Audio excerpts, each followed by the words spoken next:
우리 계속해서 느헤미야서를 살펴보고 있는데요. 오늘 느헤미야서 강의 6번째 시간입니다.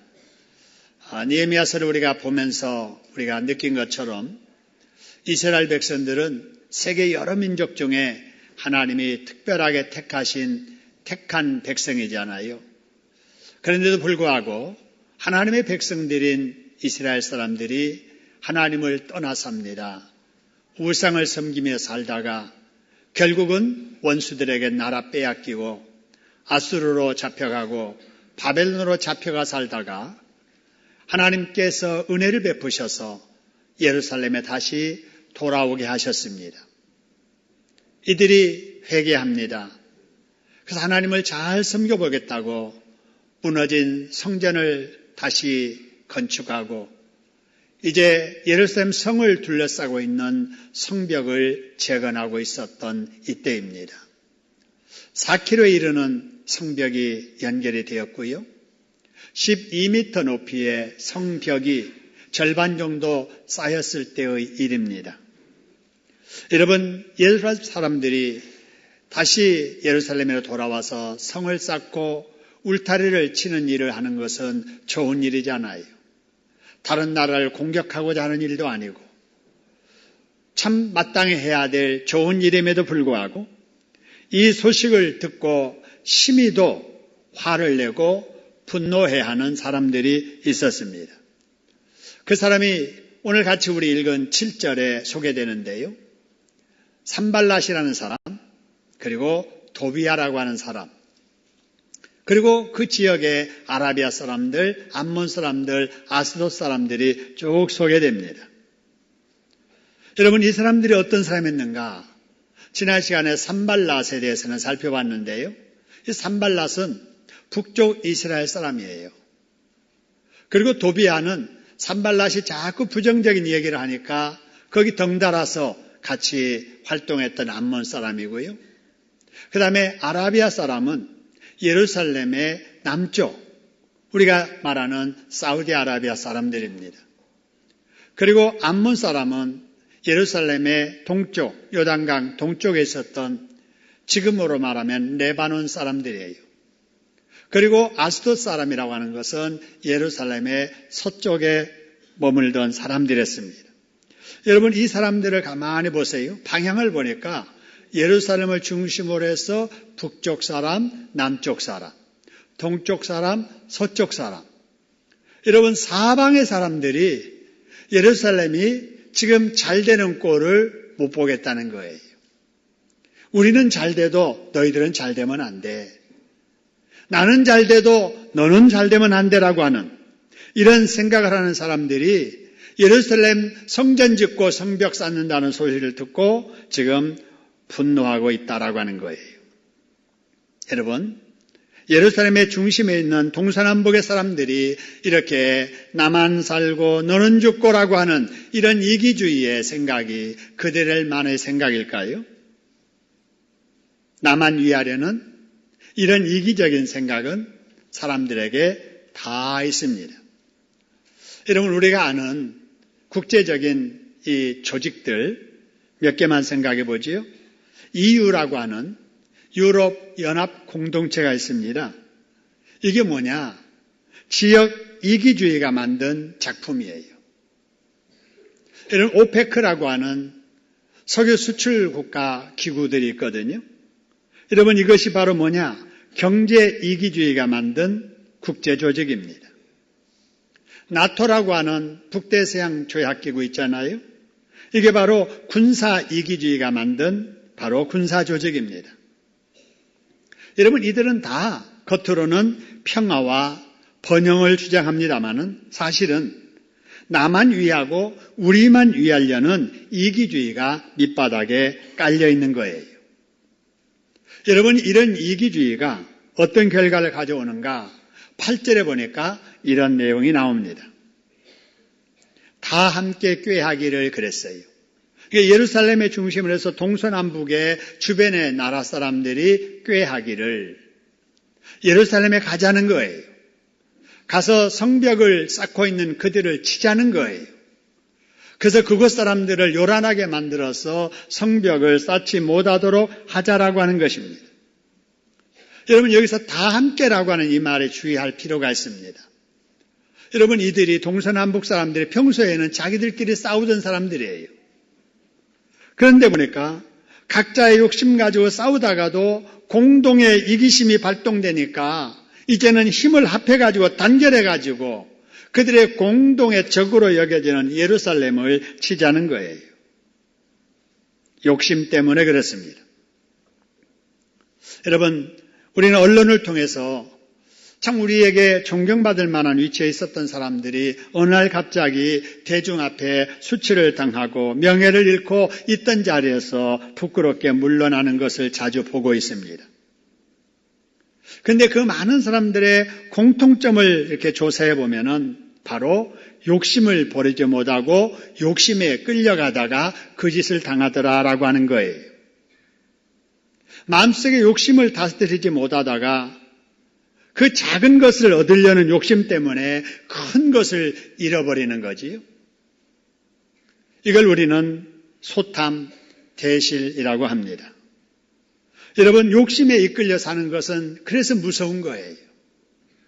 그래서 우리 하나님께서도 야고보서 1장 15절에서 말씀하시기를 사람이 망하는 이유가 뭔 줄 아느냐? 다 욕심 때문이다. 욕심이 잉태한 즉 죄를 낳는 것이고 그 죄가 반복되다 보면은 결국은 망한다라고 하는 거예요.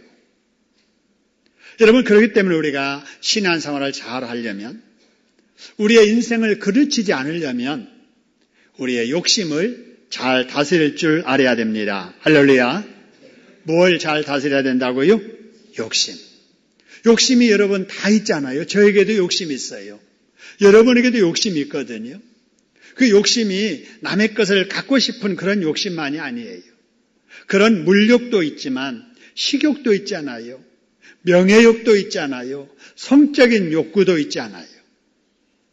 이런 여러분 욕심을 다스리지 못하면 적은 것 얻으려고 하다가 큰 것을 잃어버리는 이런 결과를 가져온다라고 하는 거예요. 한번 따라하겠습니다. 욕심을 잘 다스리자. 우리 옆에 사람들에게 욕심 잘 다스립시다. 인사합시다. 욕심 잘 다스립시다. 그래요. 욕심을 잘 다스려야 돼요. 여러분, 욕심에 끌려 살지 말고 여러분에게 욕심이 일어난다고 해도 그를 믿음으로 인격으로 잘 다스려서 기도의 능력으로 이기며 사시기를 주님의 이름으로 축원합니다. 여러분, 예루살렘의 성벽을 쌓던 이스라엘 공동체에 위기가 왔어요. 그렇지 않아도 오랜 공사 기간 때문에 참 이스라엘 백성들이 지쳐 있을 뻔한데 이제는 동서남북의 사방의 사람들이 공격에 오고 있기 때문에 그렇습니다. 여러분, 이런 위기 때 바로 이들은 어떻게 했을까라고 하는 거예요. 오늘 9절에 보니까 이런 말씀이 있어요.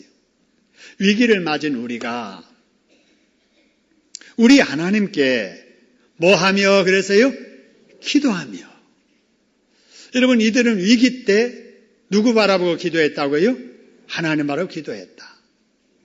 그리고 또 뭐 했느냐? 기도하며 그랬어요. 기도만 한 게 아니라 기도하며 또 한 가지. 그들로 말미암아, 원수들로 말미암아 파수꾼들을 두어서 주야로 뭐 했다라고 했어요? 방비했다라고 하는 거예요. 이런 걸 보면은 그 당시 예루살렘 사람들이 느헤미야를 중심으로 참 잘했다. 이걸 느끼게 됩니다. 왜냐하면은요, 사람이 평소에 하나님께 기도 생활을 잘 하다가도 정작 기도가 필요한 급한 일 생기면 급한 일을 수습하느라고 하다가 기도 잊어버릴 때가 있거든요. 또 어떤 사람들은 문제가 생겼을 때 믿음 좋다고 기도만 하다가 정작 자기가 할 일은 소홀히 하다가 이 일을 그르치는 경우가 많거든요. 그런데 이때 사람들은 그러지 않았다는 거예요. 위기가 왔을 때 하나님께 기도도 하고 자기 할 도리도 하더라는 겁니다. 할렐루야. 여러분, 이것이 뭐냐? 균형이에요. 여러분, 신앙생활 할 때 꼭 기억해야 될 것은 균형을 잃지 말아야 됩니다. 할렐루야. 뭘 잃지 말아야 된다고요? 균형. 믿음 좋다고 자기 할 일은 안 하고 주여 믿습니다, 믿습니다. 이렇게만 하면 안 된다 그 말이에요. 기도는 아멘으로 끝나는 게 아니라 기도는 아멘으로 시작되는 겁니다. 할렐루야. 따라합시다. 기도는 아멘으로 끝나는 게 아니라 아멘하고 시작하는 것이다. 여러분, 기도를 말만 하고 그냥 하나님 믿습니다, 그렇게 될 줄로 믿습니다, 아멘하고 끝나버리면 안 된다 그 말이에요. 우리가 뭔가 목표를 하고 그렇게 되기를 원해서 하나님께 기도했으면 아멘하고 나서 그렇게 될 수 있도록 내가 해야 될 일은 최선을 다해야 될 줄로 믿습니다. 요즘 입시철 그리고 취업철이에요. 대학 나온 우리 젊은이들 또 고등학교를 졸업하고 직장을 얻으려고 도전을 합니다. 또 그동안에 공부했던 아이들 원하는 학교에 가서 공부하고 싶어서 여러 가지 진학을 위해서 수고하지요. 여러분, 이런 아이들이 어떻게 해야 되는가? 여러분, 정보를 얻기 위해서 학원만 다닌다고 열심히 공부만 한다고 되는 일이 아니에요. 여러분, 하나님께서 도와주셔야 수고가 헛되지 않을 줄로 믿으시기를 소원합니다. 여러분, 진학과 취업을 앞둔 학생들, 우리 수험생들이 하나님이 도와주셔야 된다고 그럼 기도만 하면 되느냐? 아니에요. 여러분, 그 기도 속에는 자기가 할 도리를 최선을 다하는 것까지 포함됩니다. 할렐루야. 그래서 이 균형을 잃지 않는 바로 신앙생활이 굉장히 중요한데 이스라엘 백성들이 그랬더라라고 하는 거예요. 여러분, 우리가 꿈을 이루기 위해서 기도하며 최선을 다해야 됩니다. 할렐루야. 한번 따라합시다. 꿈을 이루기 위해서 기도하며 최선을 다하자. 또 따라하겠습니다. 내 힘만으로는 안 됩니다. 기도하며 최선을 다합시다. 자, 우리 옆에 사람들에게 내 힘만으로는 안 돼요. 기도하며 최선을 다합시다. 우리 다짐 한번 하겠어요? 내 힘만으로는 안 돼요. 기도하며 최선을 다합시다. 할렐루야. 예, 우리가 최선을 다해야 됩니다. 자, 다음으로 여러분 10절로 12절의 말씀인데요. 이 말씀을 우리가 쭉 한번 읽어보면은요, 예루살렘 성벽 공사가 이루어지고 있을 때 이스라엘 공동체가 겪었던 상황 세 가지가 여기 소개됩니다.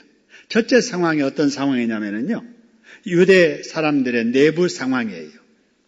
거기 보니까 내부에 유다 사람들이 이렇게 말하는 거예요. 흙 무더기가 뭐하다 그랬어요? 아직도 많다.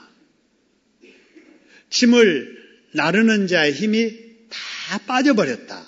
여러분, 이 말이 무슨 말이냐면요, 여러분, 바벨론에서 예루살렘을 공격할 때 성이 너무나도 높고 성이 너무나도 튼튼하니까 성을 넘어올 수가 없는 거예요. 그러니까 예루살렘 사람들은 성문을 꽉 잠그고 그 안에 있는 거예요. 그러니까 이 바벨론 사람들이 이 성을 넘어가야 되는데 너무 높아서 못 넘어오니까, 뚫을 수도 없으니까 어떤 작전을 펴냐면요, 이제 군인들을 시켜가지고 밖에 있는 흙을 가져다가 성벽 옆에다 계속 쌓는 거예요. 근데 성벽이 12m 정도가 되니까 너무 높았는데 그 밑에다가 흙을 막 쌓으니까 흙더미가 높아지지 않아요. 그러니까 나중에는 그 높아진 흙더미를 딛고 성 안으로 들어가게 되는 거예요. 그래서 나중에 예루살렘 성이 이제 무너지게 되는데요, 바로 그때 흙이 그때까지 있었던 거예요. 그러니까 성벽을 쌓을 뿐만 아니라 쌓였던 흙도 치워야 되는데, 여기 보니까 짐을 나르는 자들, 그 흙 더미를 지고 다 밖으로 버리는 이 사람들이 흙이 아직도 많이 남아있는데도 힘이 다 빠져버렸다 그 말이에요.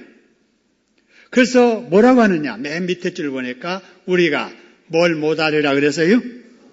성 건축을 못 끝내겠다. 오늘 이거는 내부적으로 지금 유다 사람들이 일하다가 지쳤다 그 말이에요. 근데 두 번째 상황은 뭐냐? 두 번째 상황은 보니까요, 우리의 원수들은 이르기를, 그래서 이제 외부적으로요, 외부적으로 동서사방에 이러한 원수들은 뭐라고 하느냐? 그들이 말하는 거예요. 알지도 못하고 보지도 못하는 사이에 몰래 들어가서 그들을 다 죽이고 성벽 쌓는 일 못하게 하자 그러는 거예요. 내부적으로는 지쳤지요. 외부적으로는 지금 이렇게 공격을 하지요. 그다음에 세 번째 상황은 뭔가라고 하는 거예요. 세 번째 상황. 세 번째 상황은 성 밖에 살던 유다 사람들이에요. 여러분 우리가 서울 사람이라고 그래서 동대문, 서대문, 남대문 거기에 사는 사람만 서울 시민이 아니잖아요.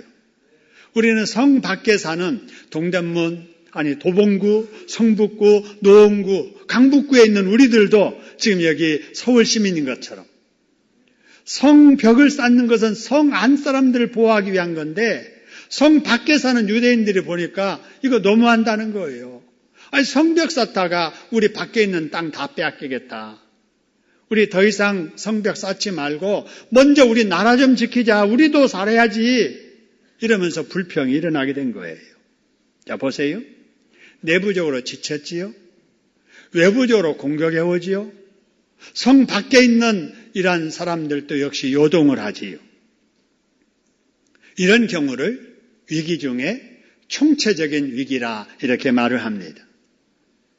자, 어떤 사람들이 우리 대한민국을 진단하면서 우리 대한민국이 위기가 한두 가지가 아니다. 경제적인 위기만 위기가 아니고 정치가 이게 뭐냐. 공교육이 이게 뭐냐. 이러면서 우리가 총체적인 위기에 빠졌다라고 말하잖아요. 지금 유다 백성들이 지금 총체적인 위기를 지금 맞고 있는 것입니다.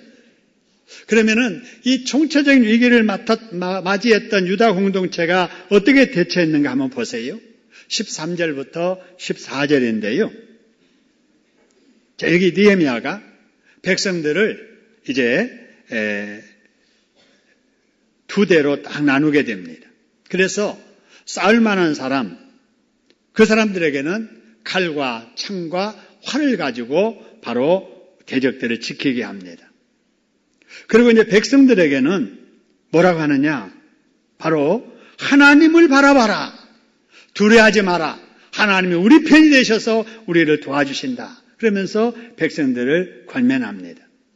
그리고 일하든지 그 성을 지키든지 하는 사람들에게는 너네들이 하는 일이 너네 가족을 위한 거야. 처자를 위한 거야.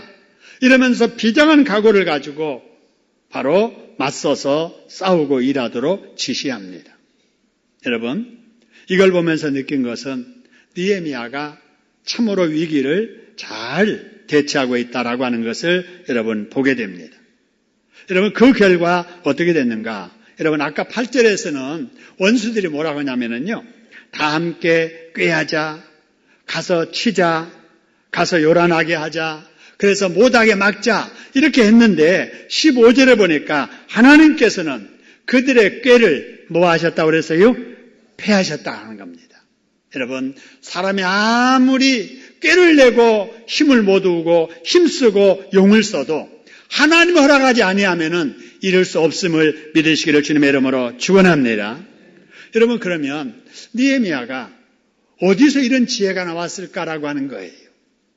여러분, 느헤미야가 균형감을 잃지 아니하고 하나님 앞에 기도도 하면서 자기 할 도리를 잘하며 백성들의 위기를 이기게 했던 그 지혜가 어디서 나왔느냐? 바로 느헤미야가 평소에 하나님의 말씀을 가까이 하고 평소에 하나님과 기도로 가까이 했기 때문에 그렇습니다. 할렐루야. 여러분, 평소에 우리가 열심히 성경을 읽어야 될 이유가 바로 여기에 있는 거예요. 우리가 평소에 하나님과 기도로 늘 소통해야 될 이유가 바로 여기 있는 거예요. 평소에는 말씀도 읽지도 않고 듣지도 않고 기도도 안 하던 사람이 그냥 무슨 일 생기면 아이고 하나님 도와주세요. 큰일 났어요. 이러면 하나님께서도 네가 누군데? 왜 갑자기 이러는 거야? 여러분, 이렇게 하나님께서 하시지 않겠느냐라고 하는 거예요.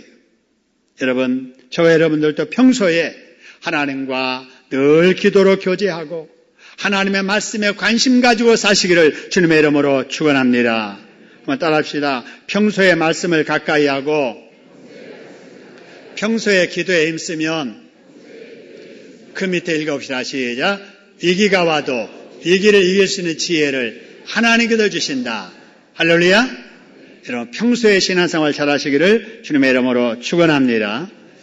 자, 다음으로 이제 16절부터 23절까지인데요.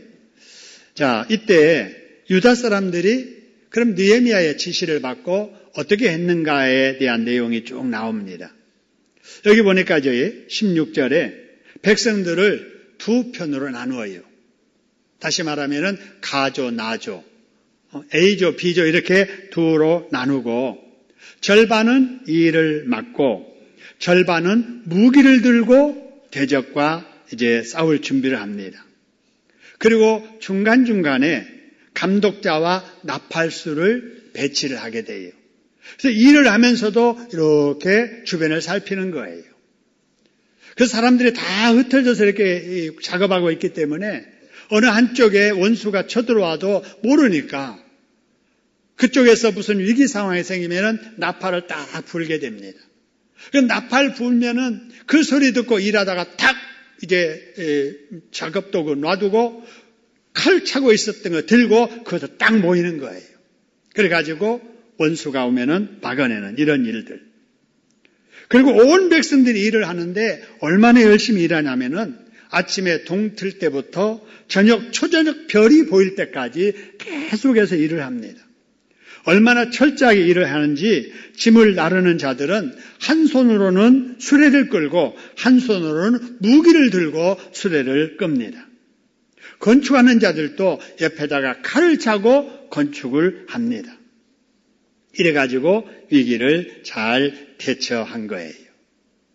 여러분, 이걸 통해서 우리에게도 위기가 올 때 어떻게 해야 될까라고 하는 지혜를 우리가 얻게 됩니다. 하나님께서 과거 이스라엘 백성들이 성벽 쌓던 이런 일을 여기에 기록한 이유가 뭐냐 하면은 우리에게도 하고 싶은 일 하다가 위기가 올 수가 있다는 거예요. 그때 이스라엘 사람들은 이렇게 하다가 위기를 모면했느니라. 너희들도 지혜를 얻어서 그렇게 하다가 닥친 위기 이겨내라는 거예요. 할렐루야. 자, 그러면 위기가 왔을 때 어떻게 해야 되느냐 하는 거예요. 첫째로 바라보면 안 될 것이 있어요. 위기가 왔을 때 바라보면 안 될 것이 뭐냐? 사람 바라보면 안 됩니다. 누가 나를 좀 안 도와주느냐? 이러면서 사람 바라보면 안 된다 그 말이에요. 젊은 사람들 어려울 때 부모가 내 안 도와주는가? 이렇게 부모 바라보면 안 된다 그 말입니다. 형제가 나를 왜 안 도와주는가? 뭐 부모 덕에 잘 살면서 나도 좀 도와주지. 여러분 이러면서 사람 바라보면 안 된다는 말입니다. 왜 안 되느냐? 여러분 사람은 도울 힘이 없어요. 그리고 여러분 아무리 형제라도 부모 자식 간이라도 여러분 그렇게 부모는 도와줘도 안 되고 도움을 받는다고 그 자식이 잘 되는 게 아니에요. 여러분 어려움이 왔을 때 여러분 누구도 바라보지 말아야 돼요. 주변 사람 바라보면 낙심합니다. 배신감 들고 서운해져요. 그러면서 도움도 받지 못하면서 내가 더 좌절에 빠지는 거예요. 어려움이 있을 때 내 자신을 바라봐도 안 돼요. 왜냐하면 어려울 때 나를 바라보면 무능한 내가 미워져요. 자존감이 떨어져요. 의욕이 없어져요. 여러분 내 자신 바라봐도 안 돼요. 그럼 누구 바라봐야 되느냐? 어려울 때 주님을 바라봐야 됩니다. 할렐루야. 하나님 바라보고 기도하는 여러분 되기를 주님의 이름으로 축원합니다. 오늘 이 이스라엘 공동체가 우리에게 주는 메시지가 바로 그거예요. 우리에게도 어려움이 있을 수 있잖아요. 위기가 있단 말입니다. 위기가 왔을 때, 정체적인 위기가 왔을 때 여러분 사람도 바라보지 말고 나의 힘도 바라보지 말고 우리 하나님 바라보고 기도하시기를 주님의 이름으로 축원합니다. 기도하고 그 다음에 뭐 해야 되냐? 기도했으면 내 할 도리 뭔가, 내가 할 일이 뭔가를 보고 그 일에 최선을 다해야 됩니다. 할렐루야. 내가 할 일을 철저하게 하지 않으면 안 된다 그 말입니다. 여러분 그리고 유다 사람들이 느헤미야의 지시 따라 철저하게 일을 했던 것처럼 일을 해도 건성건성 대충대충 이렇게 여러분 일하면 안 돼요. 여러분 무슨 일을 하든지 그 일에 집중해서 여러분 인간적인 말로 똑소리 나게 여러분 우리가 일을 해야 될 줄로 믿으시기를 소원합니다. 일을 하되 혼자 할 수 있는 일은 혼자 하고 더불어 해야 될 공동의 일이라면은 서로 협력해서 한 마음으로 우리가 이 일을 해야 된다.